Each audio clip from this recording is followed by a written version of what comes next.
Can you guys see me? I'm reading the chat right now. Steph, you should get a beer, by the way. I'm on coffee. I'm just gonna test the pipes here in the beginning.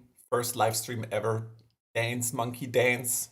You guys can see me, hear me? Good. Okay. And praise tracks, you're here.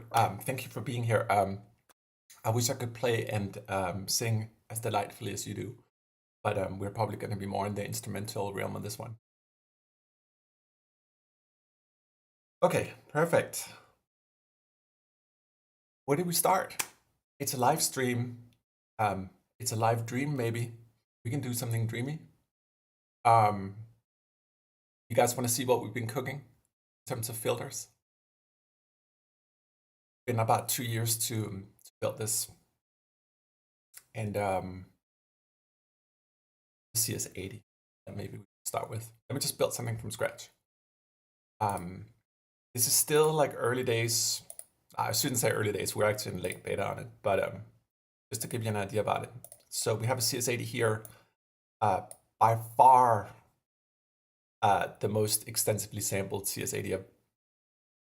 It made like you take all CS80s ever recorded and put them into one giant library. It's over 275 deep sample parts.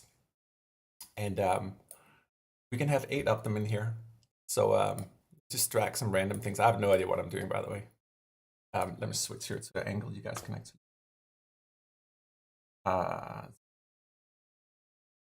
This one is good. Okay, so I just loaded like 3 random CS80s.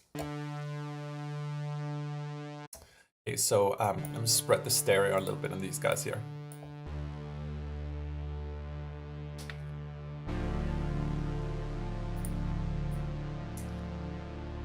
So this is calf, and it really is one of my. If any of you guys are coffee makers, please like let me know. We can talk coffee all day long. I actually almost much prefer to talk coffee than music. Okay, so what's going on here? This is our new filter system called CAF, Capture Analog Filter. We figured out how to capture filters from analog synthesizers. So over the last couple of years, we've been ultra deep sampling all these different kind of synthesizers, and including the CS80 here. Now, the cool thing is that for every part, for those of you guys who knows how Soundpaint works, we have all these different parts that becomes a program. But in this case here, we can have 8 different CS80s with 8 different filters on them from all these different vintage units. And essentially, let's just do it. Let me just blindly load in like 8 different CS80s here. So this truly equals like having 8 CS80s. And I'm just gonna pan them a little bit because it really does sound pretty in stereo.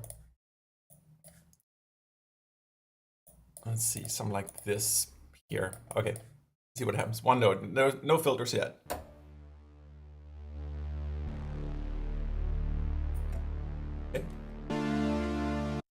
So we can take and apply, say, a Model D filter to all the CS80s. So all 8 units right now are affected by 8 individual filters, and each of those filters are what we call per voice. Let me know if this is too geeky, but for those of you guys who are into synths, you'll know that the old vintage synthesizers did distributions per voice, meaning that every time you hit a key, that key goes to an individual filter. So we have that. So right now we have 8 CS80s with 8 Model D filters that each have per voice stuff. I'll try to look at the chat here as well so I don't geek out too much. This is I can talk this shit all day.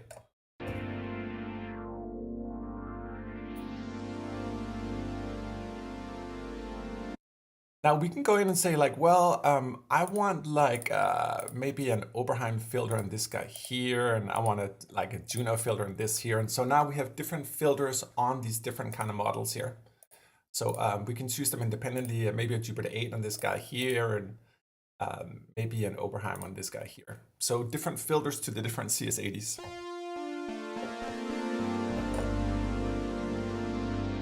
And you're right. It is easy on the CPU.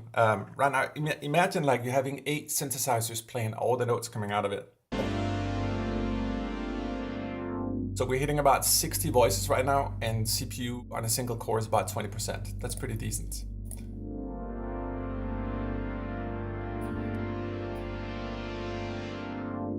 I like to sculpt all my stuff with EQ.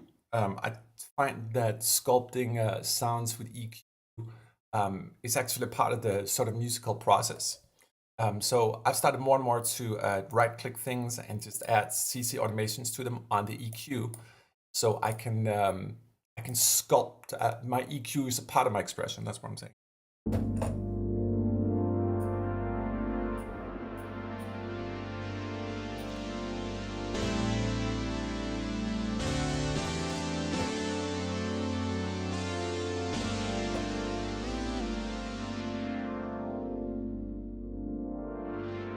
It's so smooth.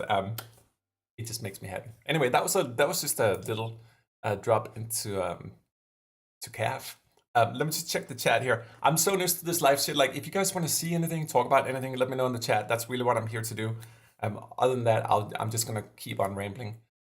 You know, what could possibly go wrong when you take someone who's highly recluse and put them on a live stream? This is the result of that.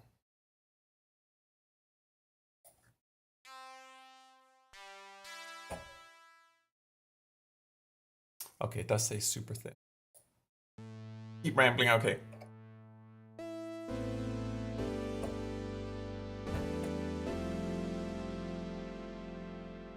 This is a good example of it, actually. The CS80 in itself is monosynth. So really nice with basses too. But you take a couple of them. Just take two here. And the second you put them in stereo, for me, it's just so sweet.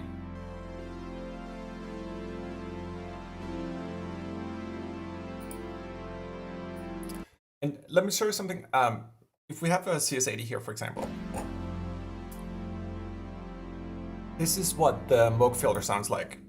I'm gonna assign it to my mod wheel.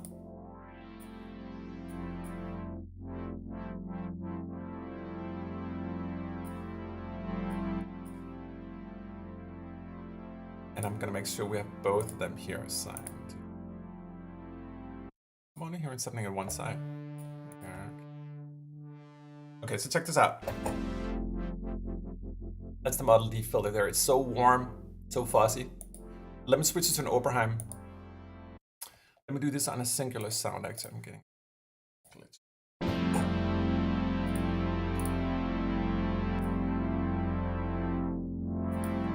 Like this. And then compare that to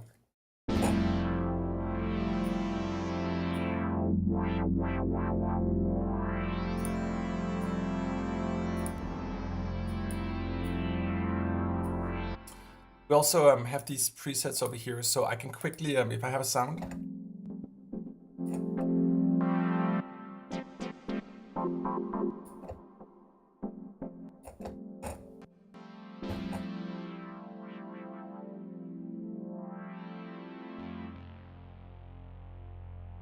oh my god, it is. You're right. Now this is electric with the Oberheim, and that's the crazy thing about it. I mean, you can even take like a squelch like 101 filter, which in the resonance really, you know, a CS80 with a 101 filter.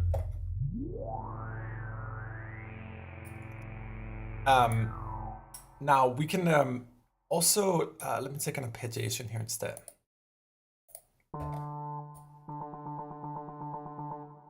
Let me see.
Okay, so just reading a little bit on the chat here.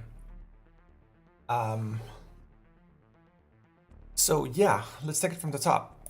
When we're in CAF here, we can right click on anything. We can assign it all to different kind of CCs. That goes for everything. One thing I think really helps me when it comes to like programming synthesizers is the ability to narrow down how much I want. Like in Contact, it's often like either or, you're going to be skating all over the CC range. But in Soundpaint here, for each of these sliders, we can assign like how much modulation we want on a given thing. It really just like lets you like dial it in more, if you will. And we can do that for anything. You can right click on anything here.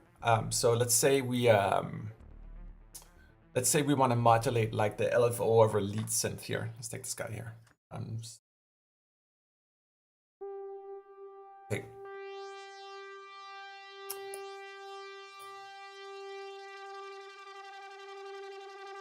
This guy here. So let's say we want to modulate the frequency of the LFO here. I just right click here and then set whatever range I want. Let's try it now.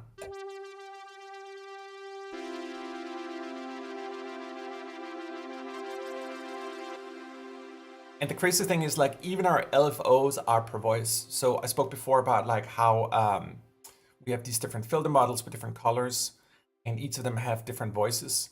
Well, when it comes to our LFOs, they're actually per voice based as well. So if you can imagine like everything is kind of just like split into all these different voices. That's what happens in the real analogs, and that's what's been taking us so freaking long to build in Soundpaint. So for me, it really comes down to like I have all these vintage synths, and I absolutely dread turning them on because they don't work. Like the CS80 requires repair maybe every 3 to 6 months. A lot of the spare parts can only get from CS60s to CS80s as well. So for me, I'm just like, no, I want to capture it so I have it, so I don't never need to turn it on again. So the incentive was really to try to build like filters that were so good that I didn't have to turn on the vintage. That's the madness behind this. And that requires the whole per voice design, which meant we had to break up Soundpaint entirely, the audio formats, blah, blah, blah, geeky stuff. Yeah.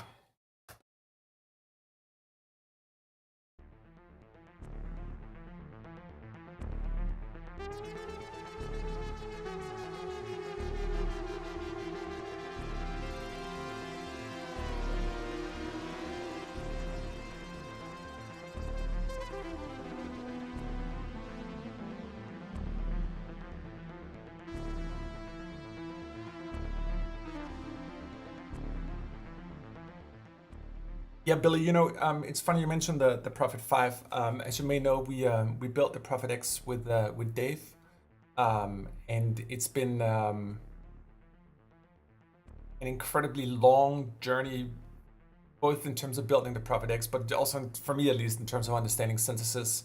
We're rebuilding the Prophet X in Soundpaint as well. And in many ways, I mean, way back, I remember I had many conversations with Dave about Soundpaint because we were building at the same time we were building the Prophet. And a lot of his wisdom is in here. He had this particular, like, he was brilliant in many ways. One of the things I loved most about him was his sense for architecture. Everything's so simple. You know, with the Prophet 5, everything is available right on the keyboard. I think that's one of the most beautiful things, the immediacy of instruments. Like too many sub menus and you lose me. So this is why with CAF as well, that everything is laid out the way. There's no sub menus here. You want to browse some presets, like just take a single sound like we have right now. We can try to go down here to the brass maybe.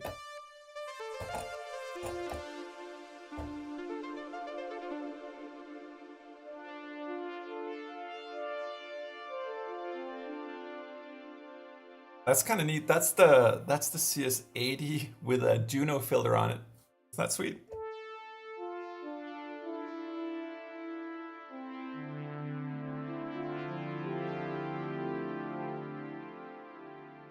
Now to really hammer this point across in terms of this per voice stuff, let me try to activate our velocity filters, meaning that when I click different velocities in the keys, I'm going to trigger different filters at different filter levels or cutoff levels. It really exemplifies, like, that way you can play soft and shine.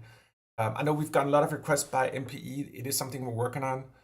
We actually do have polyphonic Aftertouch built into this, so we're sort of on our first way towards MPE integration as well.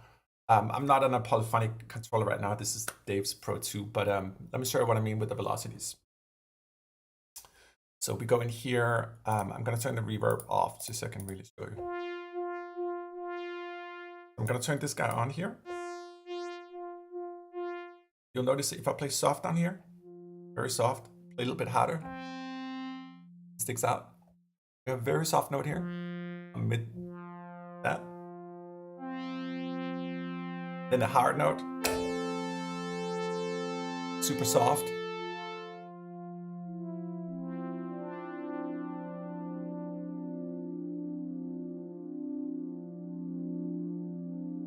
Does that make sense?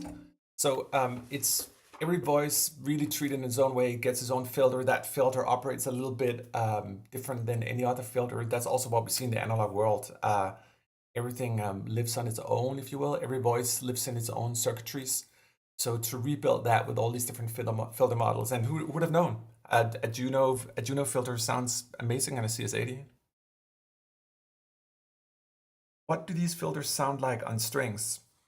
So this is where it gets interesting with Soundpaint. We can try them on strings as well, but we had to make a fairly radical decision when we built this architecture. And forgive me, can I geek out on live streams? Is this the place to talk about file formats and shit? You guys tell me.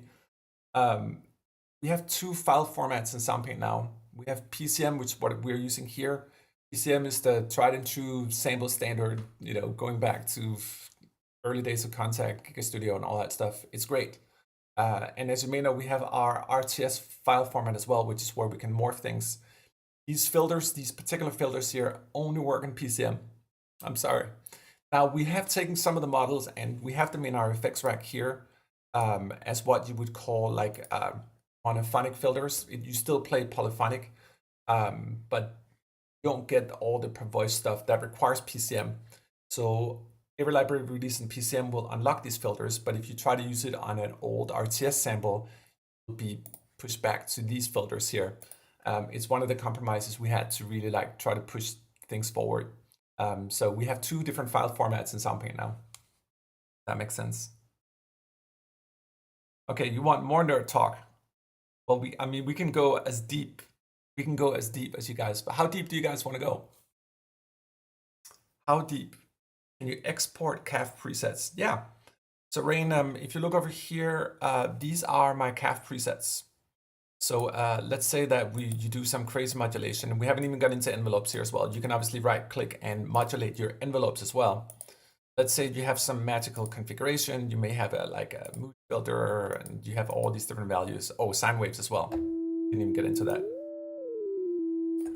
So let's say you have that, and you go up here. I'm a little too fast, sorry. UI, you gotta see what I do. Jeez. Live streams. Okay, anyway, let me take it again here. So you have all these different kind of values here, and you can right click on them, do any kind of modulation. Let's just try to do something completely crazy. I'm just gonna modulate this whole thing here.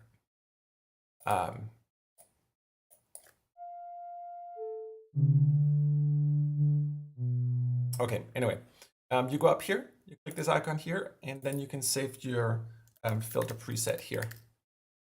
And that's how you do it. So yeah, you can save them. I thought, like, for me, it's super important that we have instant access to everything. It sort of goes back to what I said before with that sort of immediate access. That everything just needs to be like laid out like neatly in front of us. And this is the idea as well with the presets here. So you can just truly go through them. And what I love the most about it is that, let me just start a completely clean slate here. Let's say we load a sound here. How quickly you can change the character of them. Oops.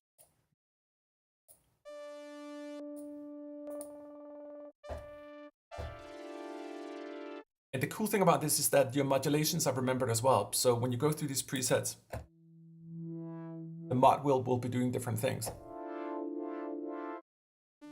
Oh, I love this one. It's classic Vangelis. I deep sampled all the Blade Runner patches several times. So I really had like in any permutation imaginable. Check it out here. Like I'll just try these different brass presets on it.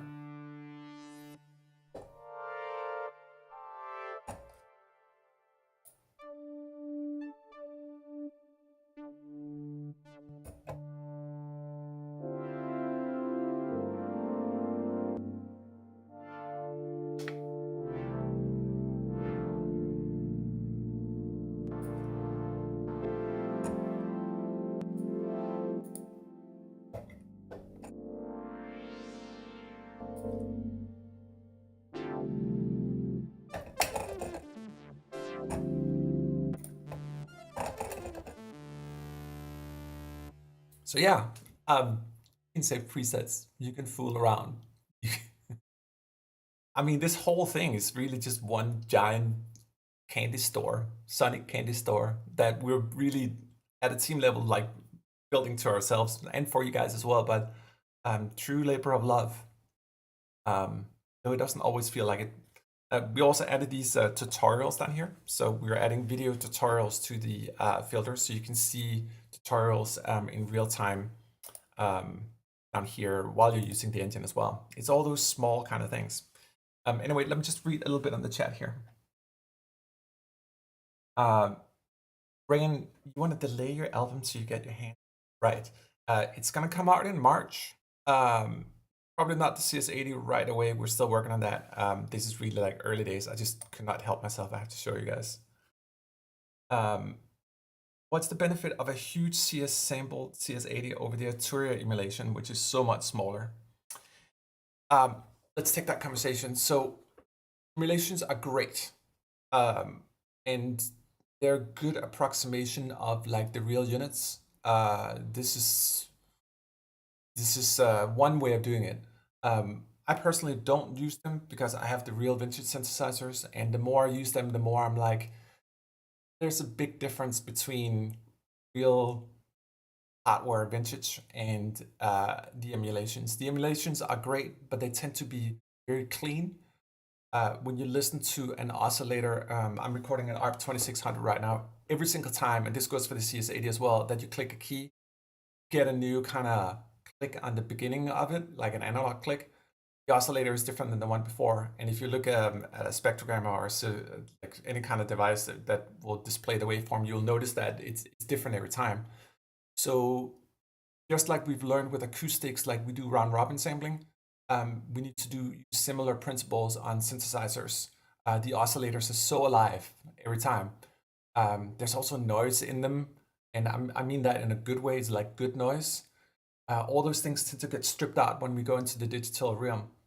You also have the whole thing about filters being very digital. So one of the reasons we created CAF is to try to create a new paradigm for ourselves, at least in terms of like what really happens in the analog world. For example, if you work with the Model D filter or mood filter, it tends to shoot a little bit of noise in the real unit into the gain stage at a certain point.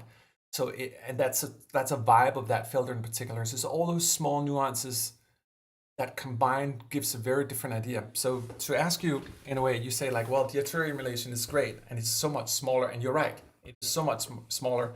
It's a lot more taxing on your computer, but the footprint of it is smaller. For me, for example, the CS80 here, I can't remember the exact number. We're probably about over 30,000 samples. I think it's more samples than like Omnisphere combined or something, just for one single synthesizer. Why did we do that? Well, for me, just to get as close as I can to the unit. And it's not the same. And this sort of combination between ultra deep sampling the synthesizers and building the filters here has brought me to the degree where I don't really need the hardware anymore. So it's a very different approach. It's a lot less taxing on the CPU. You'll see me here pull 200-300 voices on a single core. You try that with an emulation and see what happens. There are different philosophies. I'm not saying any is right or wrong. I think there's a lot of soft synths out there that are amazing and could do way deeper things than we'll ever be able to do in Soundpaint. For me, I'm more coming, like we spoke about the Prophet earlier on, with that sort of simplicity in mind. Like, how much do I really need? Like, is this extravagant enough? assign filter models to 8 different parts, and they're all deep sample and all that. Yeah, that's good enough. I have everything. I'm sure I'm going to change my mind, but I feel I have most things I need here right at my fingertips. No submenus. It's not killing my computer in the process. All that stuff. Does that make any sense? Does that make any sense? I have to drink a cup of coffee after that rant.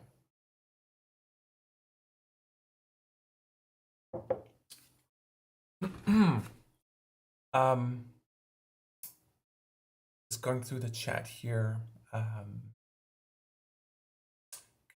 Use key map so you can quickly swap filters. Use a key map so you can swap filters.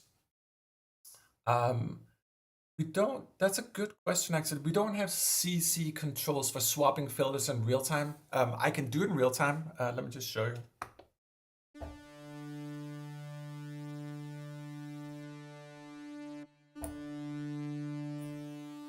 Hold on.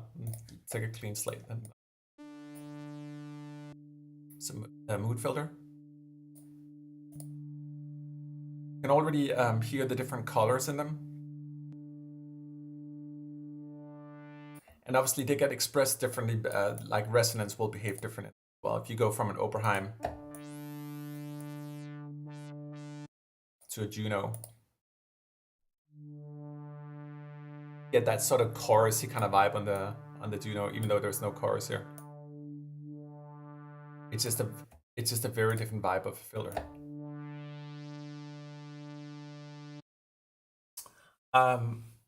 Is there a good story on the 1676 harpsichord? There is a good story. Like, thank you so much for asking that. There's an amazing story behind it, actually. We're gonna switch just for a second into to the acoustic realm here, because like I think there's so much to be learned from acoustics.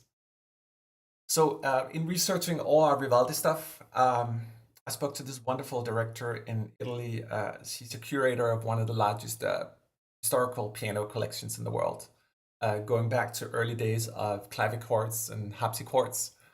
And she told me a sweet story. So you go into this beautiful place. It has over 100 different pianos, clavichords, harpsichords. First thing that meets the eye is this gorgeous. It's one of the most beautiful like instruments ever made. It's a harpsichord with 2 different keyboards from the 1500s, I think. Everyone walks up to it because it's like so cool.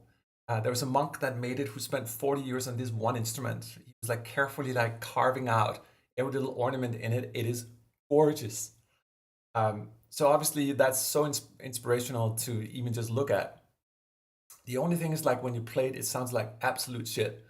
So he was probably fascinated with the spectra of the physical world and forgot a little bit about like what happened. But in the same hall, there's a totally early day harpsichord 100 years earlier that looks like nothing and sounds absolutely amazing. So looks can be deceiving.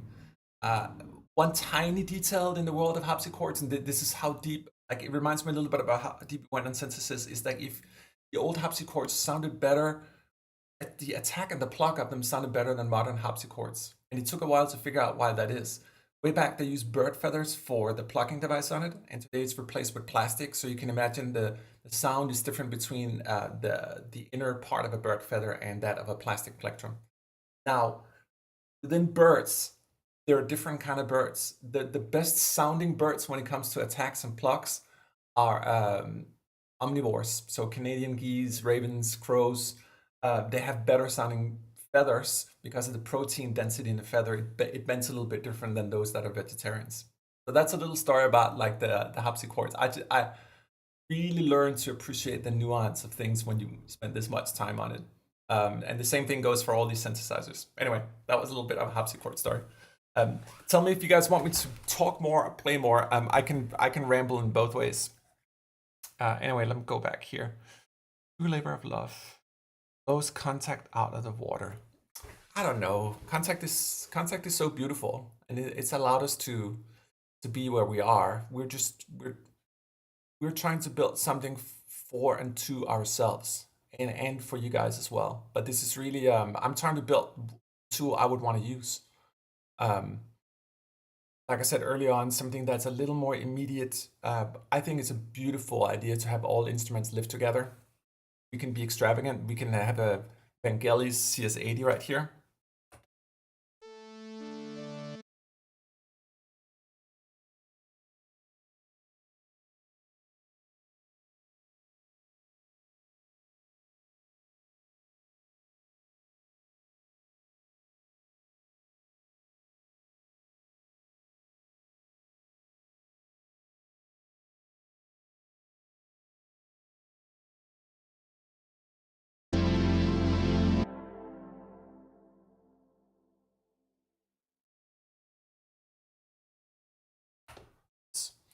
Gotta get my UI on here so I can talk to you guys. I'm gonna click this icon here so I can activate. This one means that this filter will be applied to all parts. So I'm gonna just throw the Juno filter on all these guys here.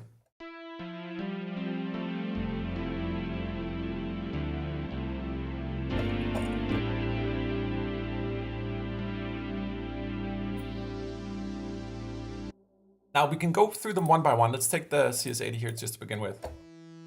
Let's throw a mood filter on this guy instead. I'll dial it down here where I like it. Okay, it's nice here, nice and soft. I'll take the Juno now.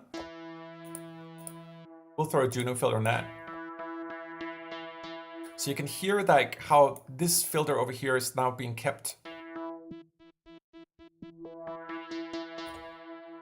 And we can add the Jupiter 8 as well. Let's use the Jupiter 8 filter on this one.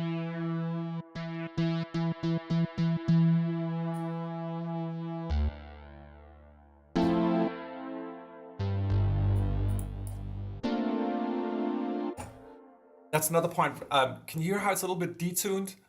That's real analog for you as well. These are the things that the emulations just don't capture because like there's just too much stuff going on in the world of electricity and atoms and subatomic particles. Whatever goes in these units, it's just you know, this one is slightly detuned, but detuned in the perfect way.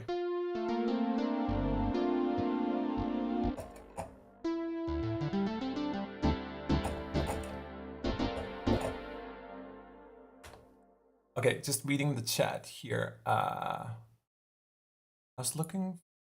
Vivaldi, it's on my wish list. I can already imagine Andromeda preset from yeah. And speaking of Andromeda, I would love to record the Andromeda synthesizer as well. Instant electric. I actually don't know how Soundpaint works with a lot of like the external MIDI controllers. We know it works, but we haven't tested all of them. So guitar controllers, wind controllers, theoretically it should work, but I can't answer. This is one of those things when you're a small team. Like I wish we could just test on all units, and a few people want Linux support as well. And like there's so many things, you know, it's so hard to balance all these things. Are you planning to move ADO choirs into Soundpaint? Yes, we are. The reason we haven't done that till this point is that we weren't fully happy with the size of our libraries because of our own proprietary format, the RTS format that allows you to morph. The second thing was we need a better time stretcher, particularly for all the deep sample phrase material. We have that now. Even in 3.2, we have a new Time Pro module here, which is a high resolution time stretcher that we can use finally on the choirs, which will also be released in PCM, meaning that you can use these filter models on choirs too. So that's kind of cool.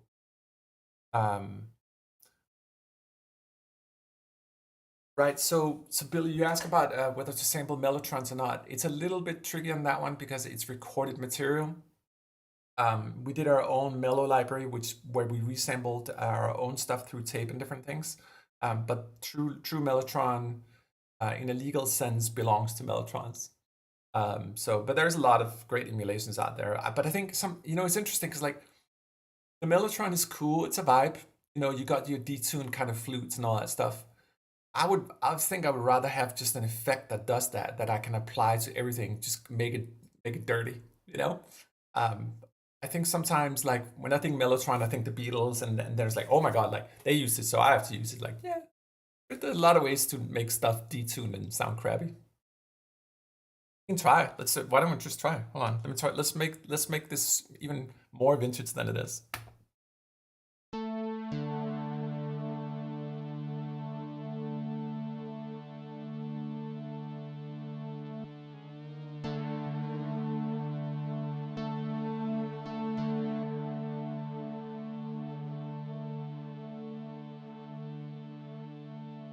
right now I'm just modulating each of the different synths here.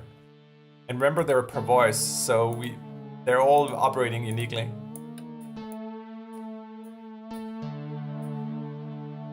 And then, I mean, if it's a mellotron, there's not a lot of EQ, like it's...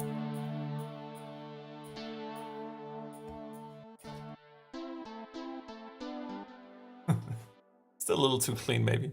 But you get the gist of it. We can destroy things too easily. It's so much easier to mess it up than it is to clean it up. Such a sad realization in life. Just going back to the chat here.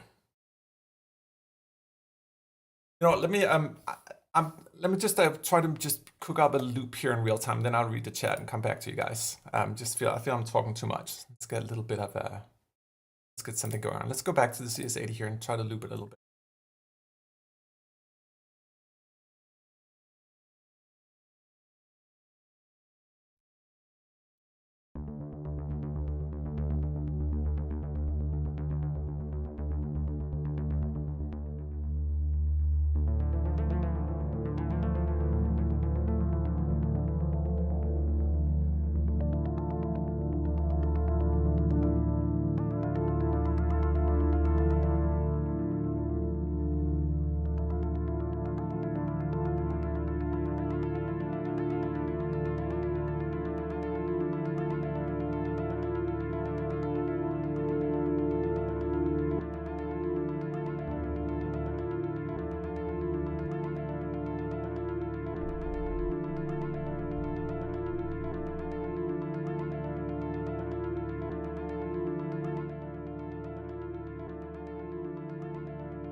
One thing I absolutely love is like to mix different kind of drum machines together. So I might just be playing a little bit with the 808, the 909, and just throw like a little clap from each of them in. It's so extravagant.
Okay, so I'm just reading a bit on the chat here.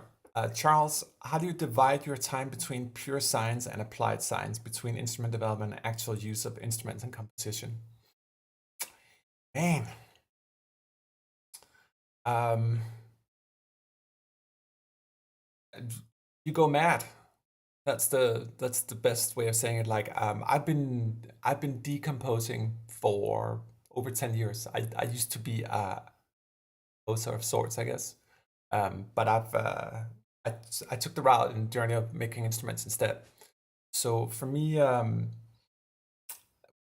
when I'm recording the ARP 2600 right now, for example, which is this old vintage synthesizer, and just clicking a single note on that and just hearing how it oscillates and moves around and feeling like the electrons pass through the unit, for me is as musically gratifying as actually composing. Um, I asked myself the other day, is like, would I rather want to, like, if I had to choose two worlds, one where there's no music and one when there's no sounds of nature, which one would I choose? And I would choose the no music world where I could just listen to nature instead. So I guess what I'm saying is, like, in my decompositional states, I'm getting more and more down to like really just appreciating individual sounds and the music within them maybe. And it's a very primitive analogy, but I really thoroughly believe that if you're cooking a great meal, I've used this analogy many times, but if you use great ingredients, the likelihood of making a good meal is higher because you're using good ingredients to begin with. I think it's the same for music. So if we really do beautiful source, like these Sordino strings here, I absolutely love them.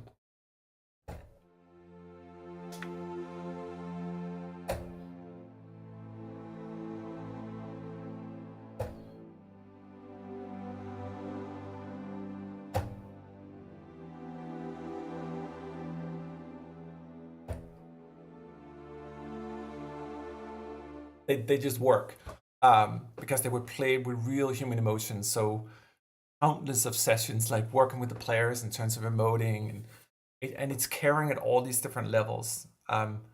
So my background is scientific. I my high school grades were so bad that back in Denmark, I could only choose to become two things after high school: either a priest or a librarian. So I became a librarian. That's my first degree. And library science, which is a huge part of Soundpaint, is really just about organizing information. So as we went later in the digital age, librarianship sort of got more converted into like information science, which is my second love. I studied something called scenario design, which is future prediction, for some years. Then I came to the US as a PhD scholar in artificial intelligence and music systems, like 20 years ago, before AI was the madness that it is today. And I've always had this music thing sort of on the side. It's been my hobby. My mom told me and my brother, whatever you do in life, just don't commit full time to the arts. And we both ended up doing that. God bless her. So yeah, I'm very much. I spent probably more times with technology than I spent in the arts, and I really think I think if I could say what I think, on our best days excel at, it's exactly the walking that balance between engineering and arts, if you will. Uh, it really, I mean, beautiful engineering is art in itself. So is a good cup of coffee for that matter. I sometimes find with food and beverages, like, they are discarded as art because they're temporary in nature, but I think they're as beautiful. Anyway, forgive me. Long rants, like.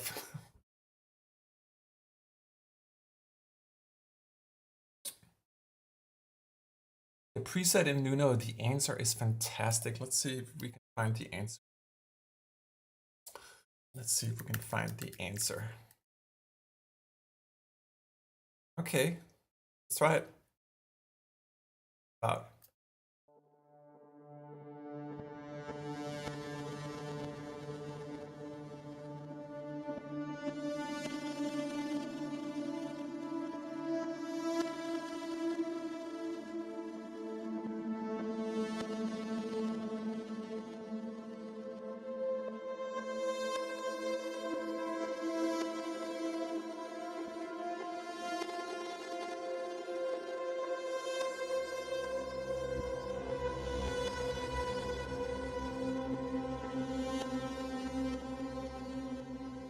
Yeah, that is a sweet patch. So if you guys are not familiar with it, we have something called sound mode. And actually, I'm very curious to get you guys' feedback as well in terms of like how we can improve the UI. But we have something called sound mode in here, and I don't think everyone always sees it. So that's why I'm saying like we can probably improve on it. But these are 3 Junos, 2 of them playing in reverse, then 1 playing forward here, and then some beautiful effects. This is one of Turek's patches. We can apply filters to this one now as well. So I'm gonna click, no, let's put an individual filter on each. So I'm gonna put a Model D filter here on the first one. And I'm gonna modulate that filter. Then we're gonna throw like an Oberheim on the second one here. And I'm gonna modulate this guy as well, but I'm gonna do it differently.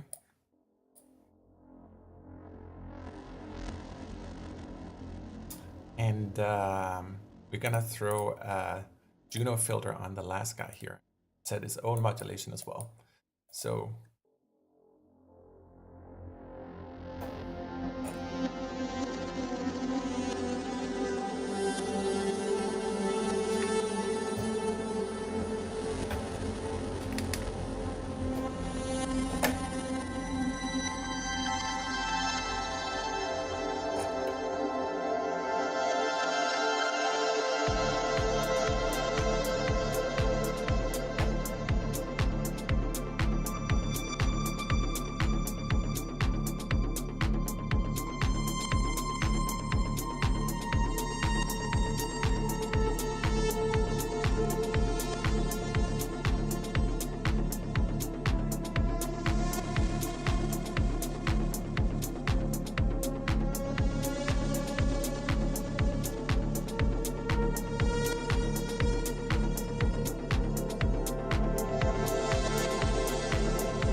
it's pure madness. Just going back here, someone is suggesting, Scott, to make coffee-inspired instrument pack. I think that's a great idea. To record the grinder and all that stuff. And coffee's deep. Any of you guys coffee lovers? Let me know. It took me it took me over a year to learn to make a really good cup of espresso. Like begins with the grinder, like learning the coarseness, like or like a light to medium roast. You want like super sandy kind of almost yeah, like sand. That way you can compress it harder, and it's harder for the water to get through. You get better like flavor extraction from it. And then it's like, you know, the amount of bars you do to like yield it. And I was like, why am I talking coffee? There's nothing to do with it. But, you know, yes. Like learning to steam the milk took me a long time. That has good sounds. The steamer is so nasty. I love that idea. Yeah, we'll do a coffee grinder instrument. I think it's so perfect. Thank you, man. That's a good idea. Deep is waiting for Motown strings. I couldn't agree more, man. I think we have it. Let's see here. That skipped for a second.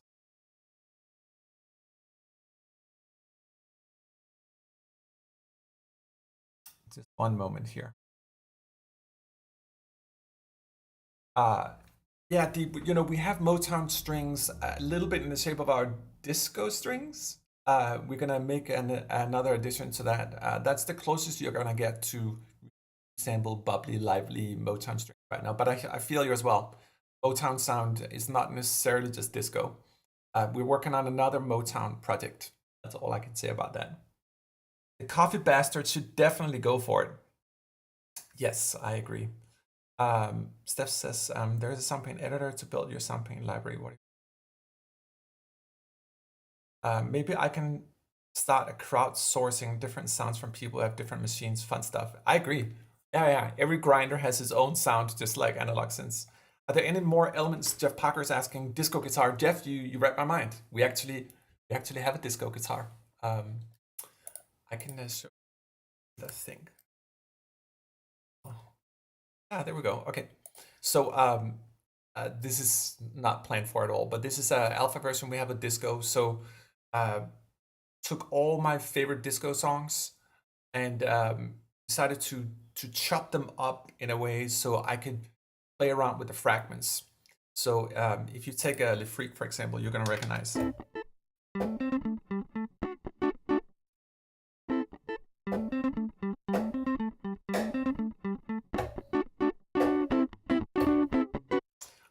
I much prefer to have this sort of layout where I have all the different fragments,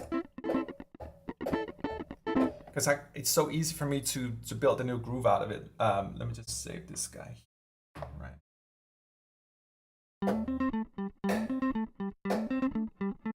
And there's round robin here as well, so it's not the same. That's why it sounds good when you repeat it. But you can mix these in different ways.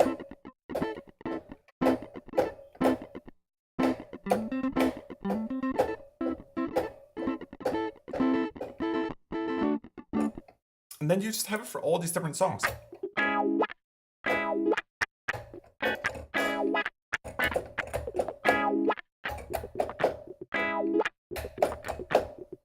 That's fun. Let's try that one. Ah, shit. One more.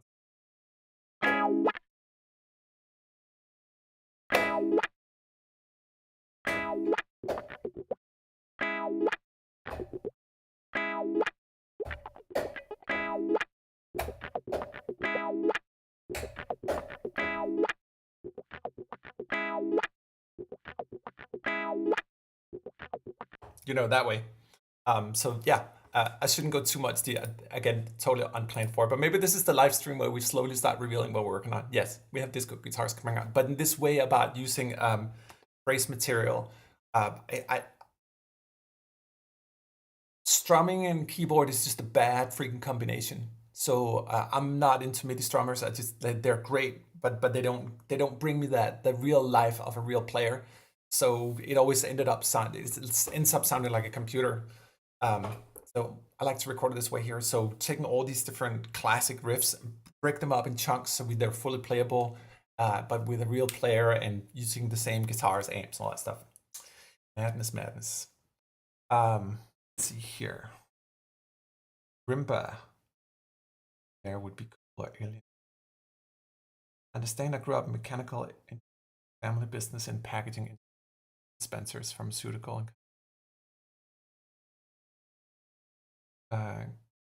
Have be ideal for voice libraries.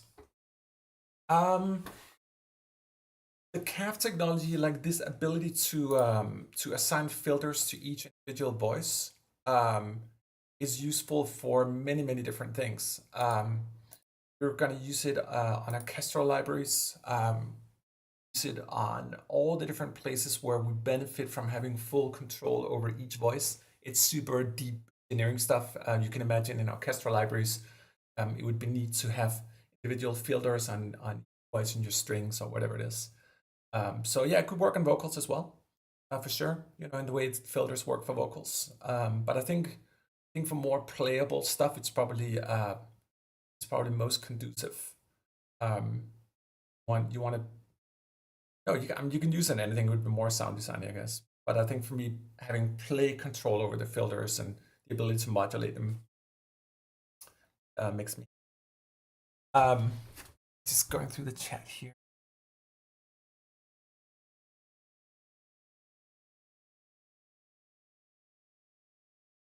Classic porn sound, yeah. I guess that is a dig to disco guitars. Missed most of the live stream, but happy I got some stupid in. Currently using the 1975 Gibson. Yeah, I love our 1975. That is one of my favorite instruments. You'll notice here, when I loaded the 1975, you're getting this message here. This is because it's an older library. And with these older libraries, the filters do not apply yet. Still something we're working on. I can use filters. If I click here, I can use my filters over here in our effects section. But just to give you guys an idea about it, like older libraries, not necessarily working this. This is only supporting PCM. It's a sad but necessary technical truth. But either way, the 75 still plays well. See, I'm just turning the filter off.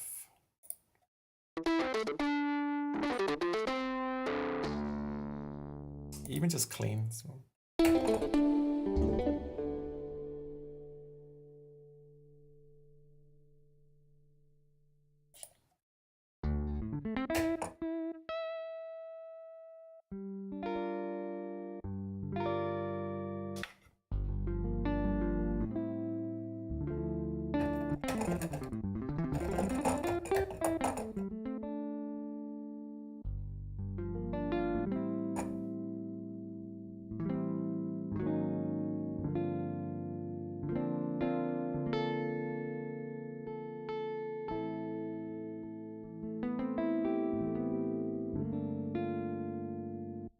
There's a cute story behind the 1975. When we recorded, I was like, what is it about it? We're actually recording it again because I like it so much, but this time we're doing it with hammer on, hammer offs, legatos and all that stuff. Different story. But what is it about this guitar that sounds so good? Because it's actually my favorite of the vintage guitars. Well, it turns out that the encasing around the pickups in the guitar is an old epoxy casing. They don't make them anymore. The sound of epoxy is really good for magnetic conductivity or whatever it is. It muffles the sound a little bit, but when you play harder, the sound starts burning through, but in a warm way.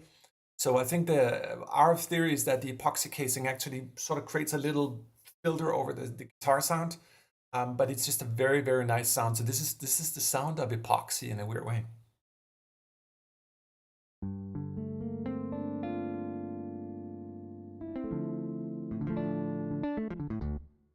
You know, and I often talk about this, like I can play it like a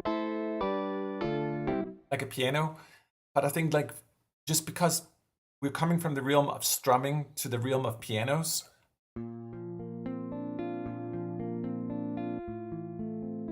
you'll notice that I'm constantly like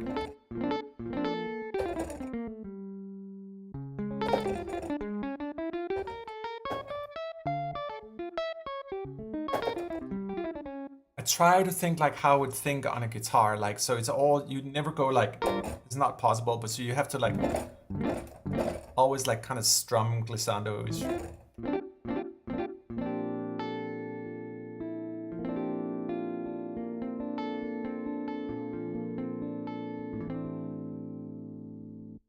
Glenn is asking, will this live stream be available later view? Yeah, I don't think we're exclusive that way. I think we're gonna put it up on YouTube. That'd be kind of sad, right? Like just kill the stream when it's done. You need to add an epoxy filter to CAF. That's interesting actually. Yeah, capture that sound. Yeah, we have a lot. So just to give you guys an idea about like how deep the CAF stuff goes. So with the release of Soundpaint 4 come in March, the boot filter, the Model D filter, and our OBHM, which is an Oberheim synth filter, comes for free with the engine. You can use them in any PCM library. For all other synthesizers, major ones we're moving forward, they actually come with a model. So if you buy the CS80, you unlock the CS80 model and so forth. So the models follow the libraries, if that makes sense. So we are going to continue doing it. I say that because we're working on a variety of filters. We got 303, CS80, ARP 2600, Chroma. There's a variety of other synthesizers in the making, each of them getting their own models as well. I think paying attention to the little things really, really matters. And one of the madnesses about Soundpaint is like it is really thousands of discussions internally in the team and trying to figure out like how do we get that thing right. For example, something super basic like the arpeggiator. I just want to be able to have like one stroke where I can do like this, but a lot of arpeggiators you normally have to click like here. Or if you take our EQ10, I want the same thing here, so I don't have to sit and dial each band. I can just draw over the bands here. Or what is the fastest possible way I can modulate each of these bands? Well, it's to right click, wiggle my controller. And that goes for all of Soundpaint. So it's thousands of these little decisions that just makes it the fastest possible way to go from a thought to the creation. Like I would love if the UI doesn't exist. Like the beauty about acoustic instruments, which I think are the instruments of the future, and this computer stuff is a little bit old, is to get the UI out of the way. It's just simply just work. That is the beauty of real instruments. They just work. So why would technology would make it so cumbersome? Like load times. Someone wrote earlier on they're tired of load times. I agree. This day and age, there should be no load times. Like why? I can load about 400 instances of Soundpaint in about 10 seconds in a template. So we've spent years internally just working on optimization. And it sounds boring, like, oh, optimization, but it's like pretty important. Like an engine is only as good as it runs. That's both speed-wise and fidelity-wise. So there's a lot of other important engineering lessons that ties to the art. For me, I'm very curious how long. My attention span is about 5 seconds. If I'm inspired and I have to wait over 5 seconds, I'm out of it. So I don't know how you guys feel about it, but I don't have a minute in me to sit and wait for that. No way. And then I'm just like, I might as well do something different. Like sure there's a diagnosis for that.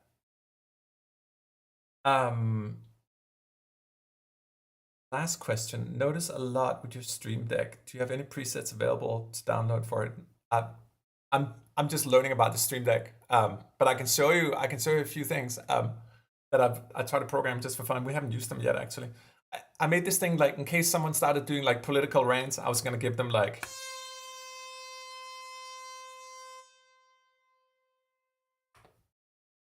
And in case someone said something else that was like I just couldn't comment on, they would get.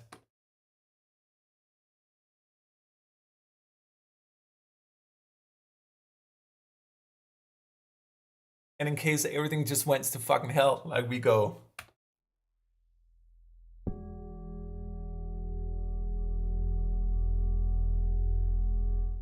So I'm still learning my Stream Deck stuff.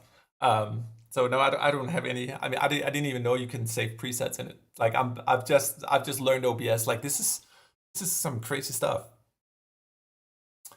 Soundpaint is a laboratory. Yeah, it is. It is. It's a Sonic candy store. Yeah, it is. It is. It's also you know, it was interesting. It used to have another name. And we bought Soundpaint way early on, and it was always sort of in the background. And then we had a long conversation with Blake Neely, and he's like, "It has to be Soundpaint. Like we're playing with colors." So, you know, when we look at the filters today, it's a lot about colors, about nuance. Like again, the tiny things. They seemingly not important in their own right, but you start combining them, and all the beauty starts. So I think about the mystery of the Stradivarius. Like, what is it? Was it that particular batch of wood? That what was so special about it? Like, there's so many things. The way things age over time. When I record vintage synthesizers, we go through different ones. The CS80, we picked a particular CS80, like it was really good condition. Like that's good. That's a good decision in its own right. Then you start recording and you get humbled. I feel every time I'm in front of these great instruments, I know that I'm incompetent, and I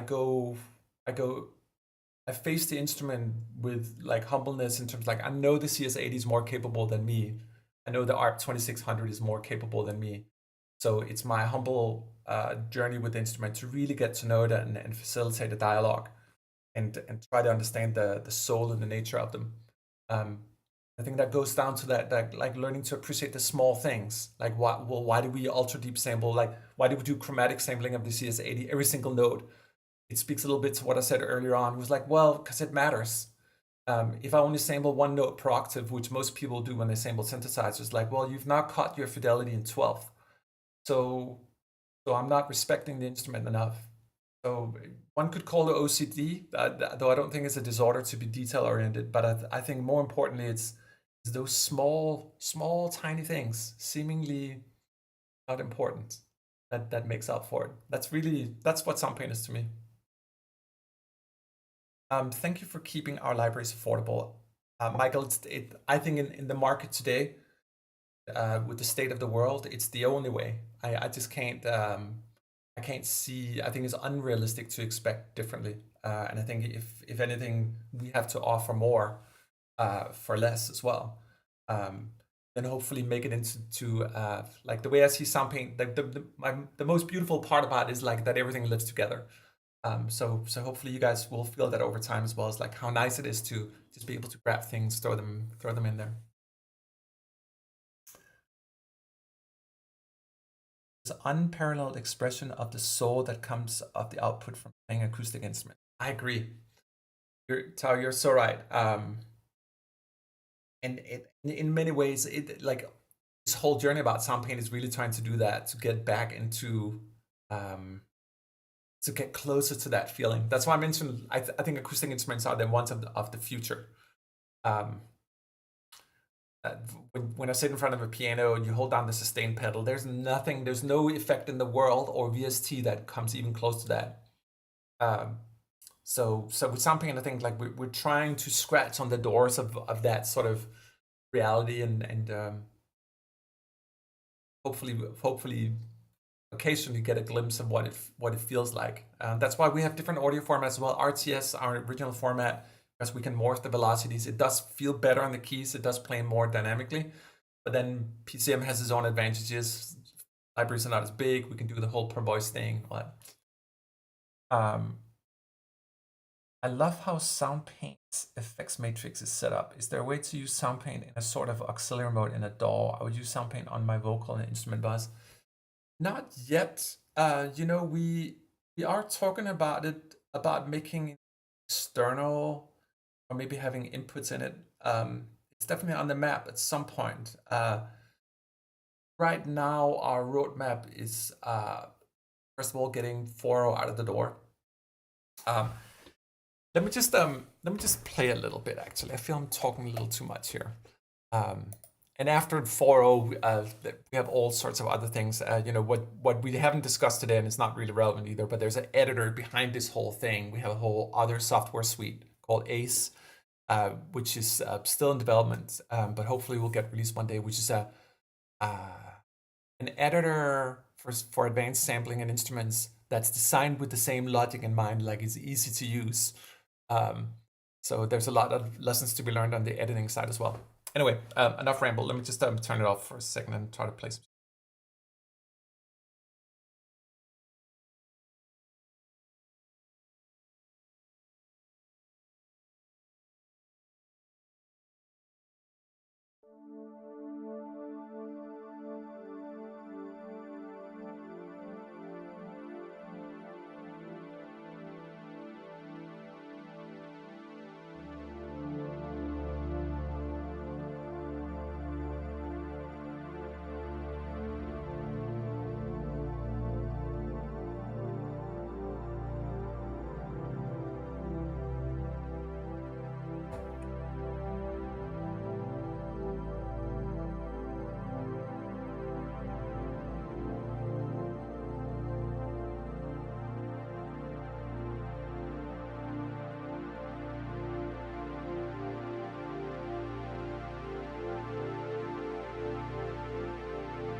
That is the best pad synth in the world. It's still underrated to this day, but the J8XP is just a wonderful machine. A couple of chats here. How do we do our 3D graphics? So we have some dear friends that have an advertising company. They do a lot of high-end ads for Apple and others. And we spent like 6 months with them building all these graphics. It's very complicated render pipeline. We actually used procedural generated textures for all of it. So all the materials in all those are algorithmic. And then it was just me. I just had a bunch of different ideas. Smoked a little too much weed on a couple of them. We have this choir animation you haven't seen yet, where there's like it's a face made out of faces. That happened on too much weed. So yeah, just trying to experiment with shit. But their render pipeline is crazy. It's Houdini. It's like a whole different set. They have proprietary rendering algorithms as well. So I wish I could say that it was just an easy Blender kind of deal, but they really know what they're doing. In terms of third-party development, we are working with third-party developers now, and we've been a little bit reluctant sort of opening up for it, not because we don't want to, but just because we want our internal editing tools to be as intuitive as the engine, and that means really trying to improve the process of how editing works. We're getting close to it now, closer. So in a couple of months, we're going to make some announcements in that regard and announce some partners that we're working with as well. But you know, it's something it's very organic for us. We don't have to be the best or number one or anything like that. We'd rather just grow at a pace that this is okay. Forgive me for just ranting for a second. When I used to be a pretentious PhD, I was like, well, we have to do focus group analysis. We have to like do everything statistically and analytically. And when I came to the US, I joined a video game developer to make music and build their music systems and music software. And I was like, well, we have to do it the proper academic way. And I learned in video games, like everyone's just said, like, no, we're working on this because this is what we want to do. Like, we don't have to do focus group analysis because like that sort of almost kills it. So I'm almost done a 180 where it's like I really don't think so much about like focus. We don't do any of that focus group, and we really try to build with our heart instead. You know, build what I would like to use. That's the best starting ground, and then hopefully it rubs off on you guys as well, which I think is the case. I think this idea about building with heart and being genuine about it is the way to go. That's the one. Companies. Yeah, it is. It is. You have some Pollock and some Van Gogh or Van Gogh in English. Warhol. Yeah. It should be painterly. Steph is asking, I've been using analog modular percussion since it came out. It's fantastic. Are there any place for version 2? I haven't thought too much about that because I feel like that sort of nailed that modular kind of like, especially for rhythmic pulses, like more non-tonal stuff. But I'm working on the Art 2600 right now, which is like ultra modular in the sense we have a very special project. Let me just show you guys something. This is so cool. I'm just gonna tell you briefly what it is, and then I just want to show you guys. Tanya, my sweet and beautiful wife, is a part of the Moog Foundation, and she managed to talk to the foundation about doing some specialty libraries in the spirit of our CAF technology as well. This is a modular Moog prototype. So it belongs to Ed Kelhoff, who did the theme for Price is Right and 60 Minutes and many others. And these are just some of the presets from it. I'm just going to shut up and play for a second just so you can get a feeling for it. This is a custom Moog modular. For those of you guys who are familiar with Moog, you may know that something called the Moogerfooger. It was actually Ed's idea, and you can see it on the unit. It says Moogerfooger, and Bob saw that and was like, oh my God, I love that name. There's a lot of close ties to the world of the early days of Moog here. This is a modular Moog. It has 31 oscillators on it, and we were lucky enough to capture that. It's one of our upcoming releases. It's gorgeous. So I'll shut up with that said and just show you some patches.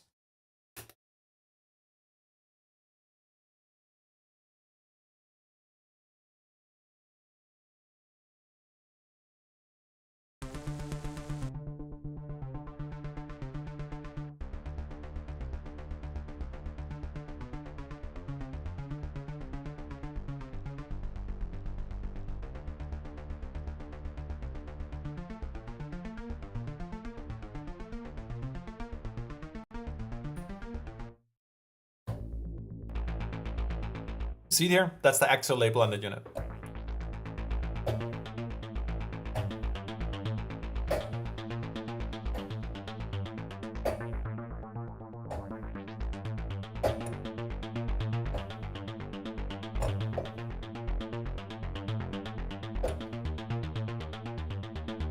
It is so freaking sweet. And I also find like this unit here, it's so modern sounding, even though it's from early 70s, and yet it's like old and new at the same time. Like I think for me, this is probably the synth I would be using for very contemporary, like incredibly strong stuff. 31 analog oscillators.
That's 128 voices right there. And I'm not even cracking a single chord. You try that with an emulation.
You guys hear how analog it sounds?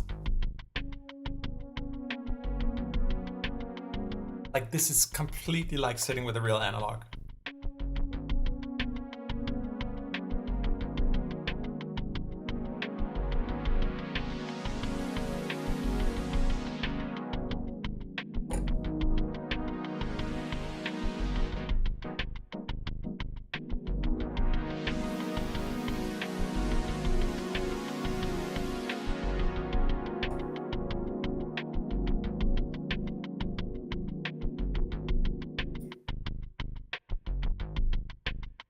Also, I just love it for just arpeggiations alone. Like these are just some cinematic arps.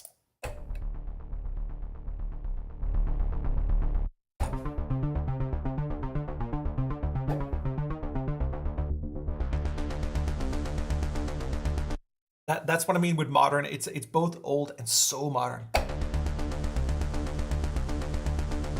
That's a beefy arp.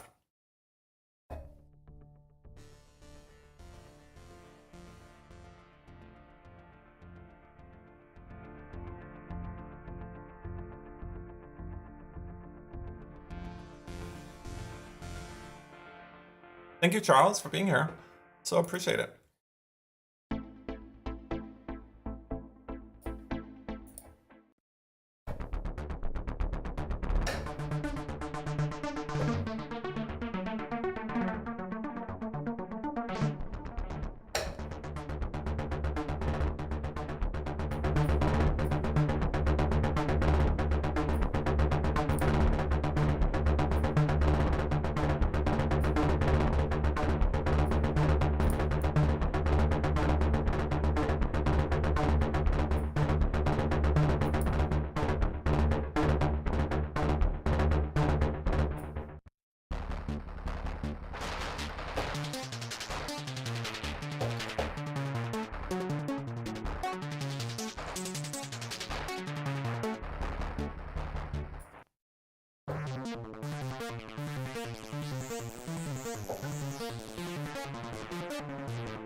And if you look at this one here, it's hard to notice how I'm using the Moog filter here, but we have different versions of it: low pass, high pass, band pass, and each of these things up here, each of the parts actually have different versions of this filter on. So there's a lot of stuff going on here.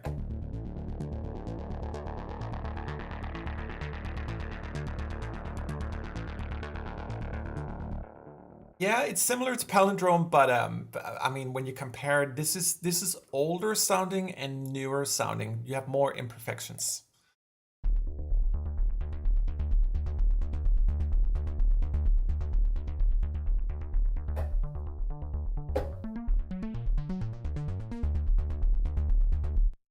Oh, the price is right. This is actually the original sound that Ed used for it. The arp off. You may, for those of you who recall. Yeah, that's another way of utilizing 31 oscillators. But check, I mean, this one.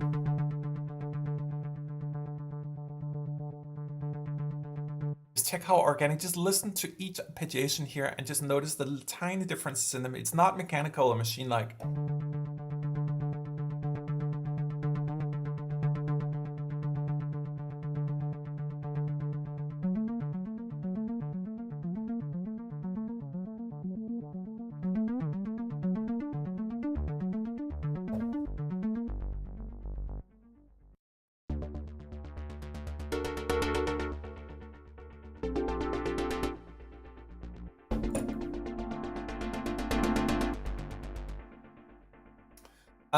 Sven, we actually do have Aftertouch here. Let me try to apply it to this guy here.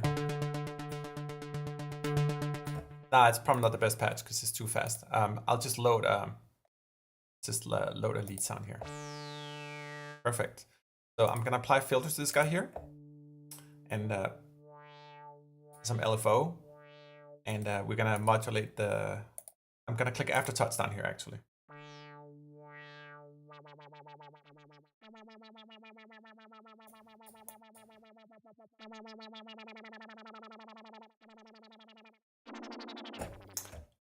It's actually easier to demonstrate because I have Aftertouch patches.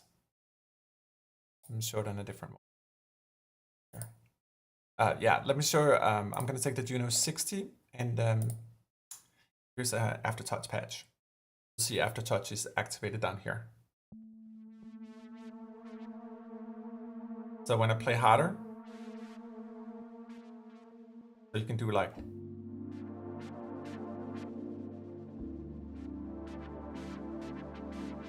I'm gonna try to accentuate a little more with my hands here so you can actually see what I'm doing.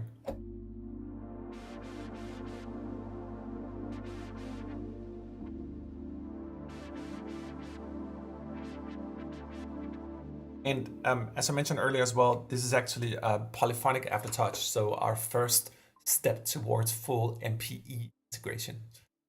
Back to the chat. Can ARP two different instruments are the same two instruments? Right. So our ARP right now works on everything. Future versions. I hate talking about future stuff because it's so lame. It's like, well, it's not here, but we are getting per part ARPs as well. So you can have 8 independent ARPs running with each other. But for right now, it's only in one, sadly.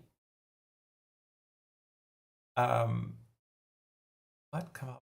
Sweet. Okay, perfect.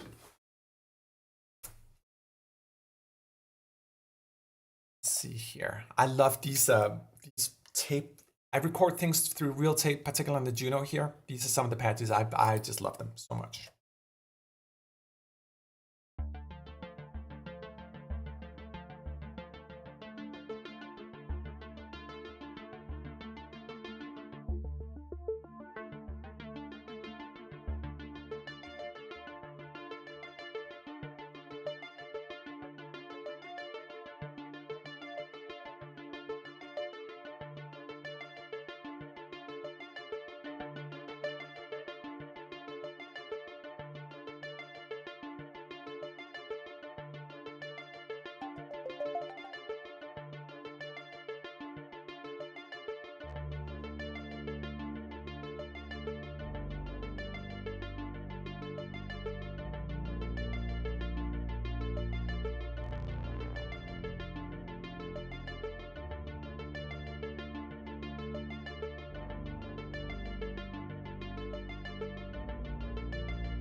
I also just love this like a harpsichord and a Juno combined. Looks like I don't know which one is the oldest one.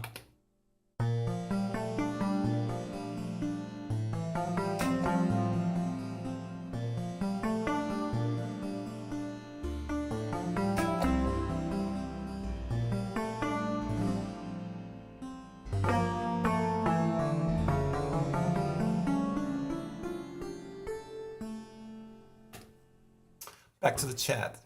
Will CAF support the key filter retriggering modes like the ARP 2600 supports? filter retrigger? And you may have to explain that a little more. The answer is probably no, but I want to make sure I understand what you mean. It is a beautiful combination.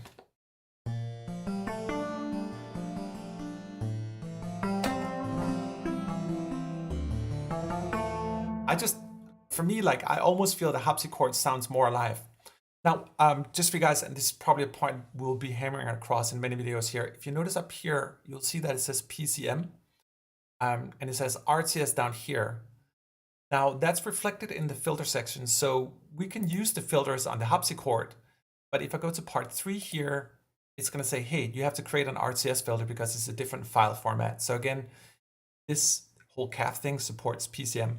Now, we can try to apply the filter to the harpsichord.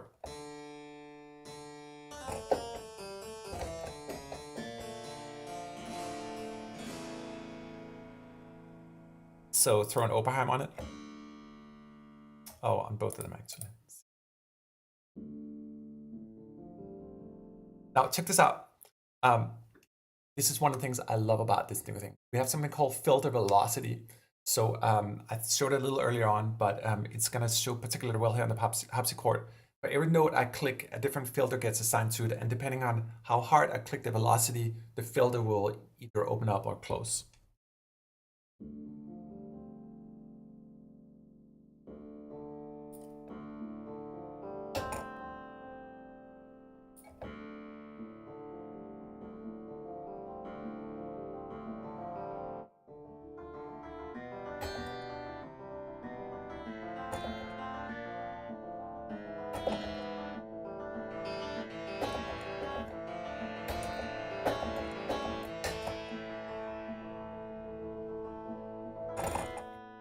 Thank you, Michael. Thanks for being on the chat.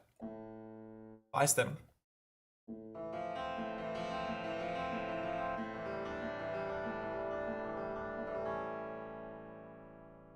guys hear it? Like how it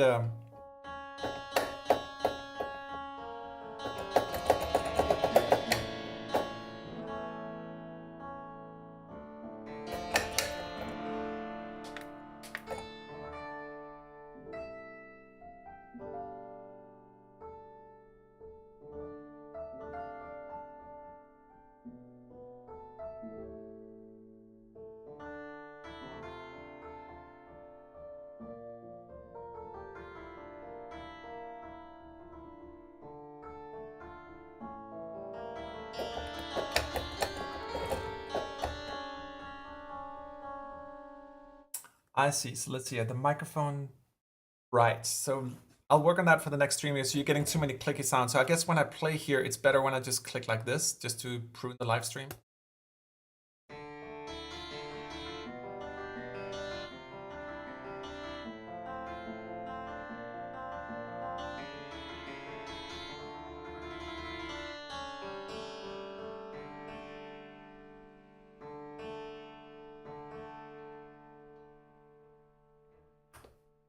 Okay, so I'll remember that on the next one here.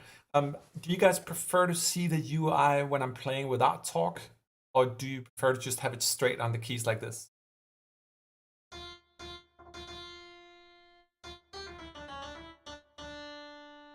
don't know which one.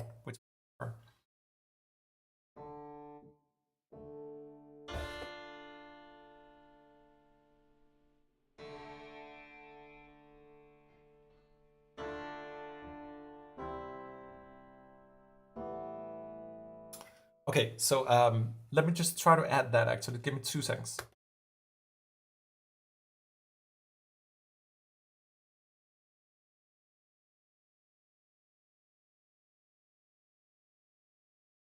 You guys see the UI?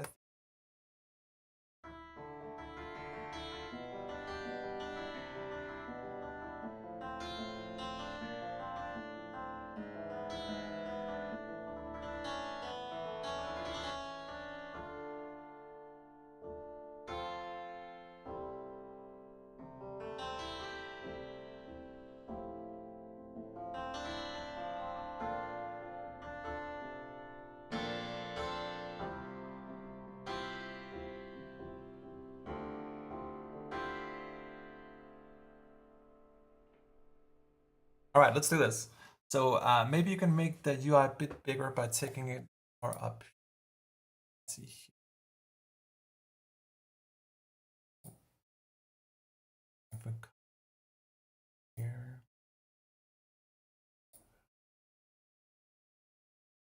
Oh shit, that's on the wrong one.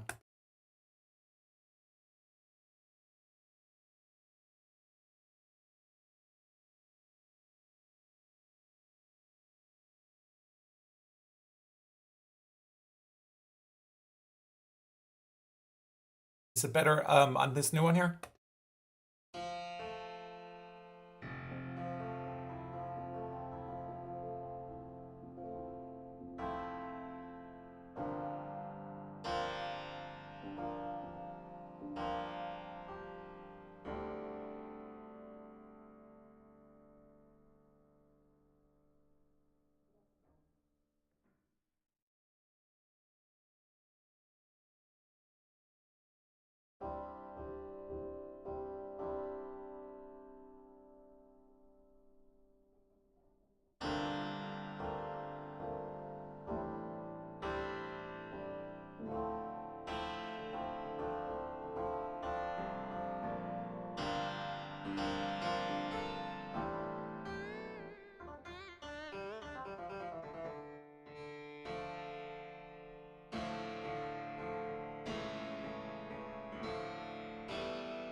Okay, so that shit works now. Thank you.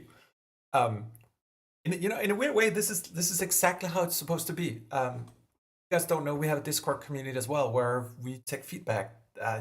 This is the right way. What the hell do I know about live streaming? Oh, hold on. I know that my fancy this guy here.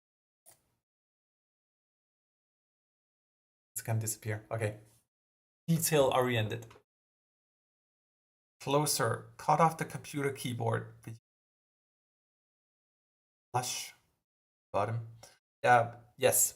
We will prune it for the next live stream. This is the amateur hour. The first time the monkey was asked to dance. Forgive me.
So, yeah, this was our first live stream. If you guys have any quick questions, we can go through them. But other than that, I think we're going to try to keep this up every Saturday moving forward, just having fun. So appreciate all the feedback. Super, super sweet to guys being patient with me. Closer, cut off the computer. Some time or offsets with an LFO demo. Time.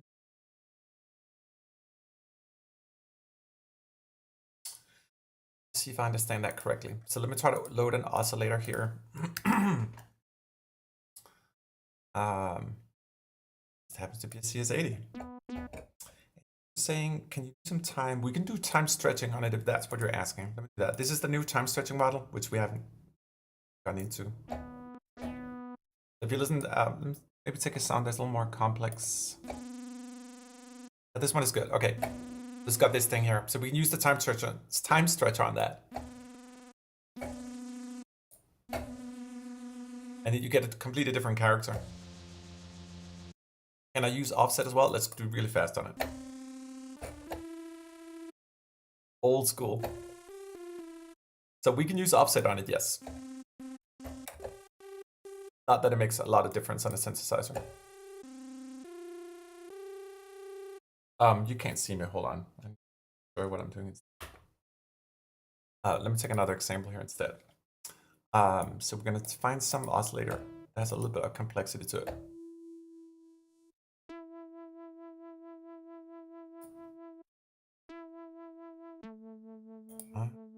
Okay. Yeah, let's take this one here. We'll take a time stretch on it.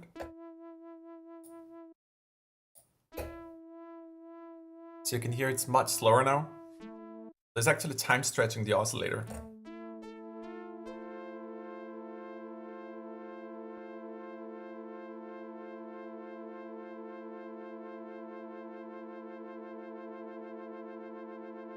That's pretty clean for a time stretcher. And we can use offset on it too.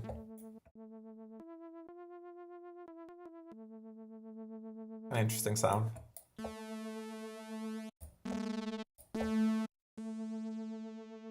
Okay, let me just show you guys one party trick before we wrap it up here. Just how quickly I can make something sound gorgeously big. I will take just a patch here from the CS80. Let's see here, this guy here. I'll take it one more time. I have it 2 times now. Gonna spread the stereo a bit.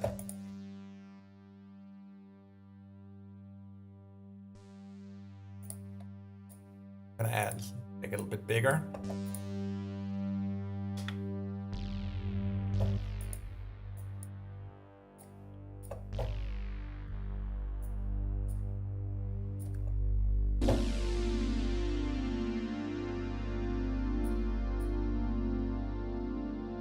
Gonna add some Oberheim filter to it.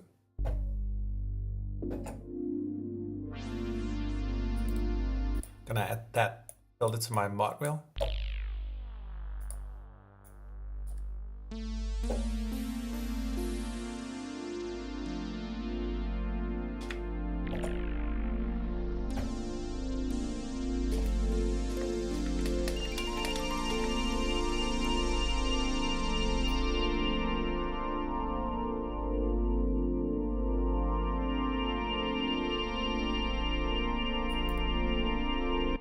We can add an LFO here to, let's add an individual LFO to each of the filters. So one here, this guy here. And switch the model for the second one part here and do a different LFO.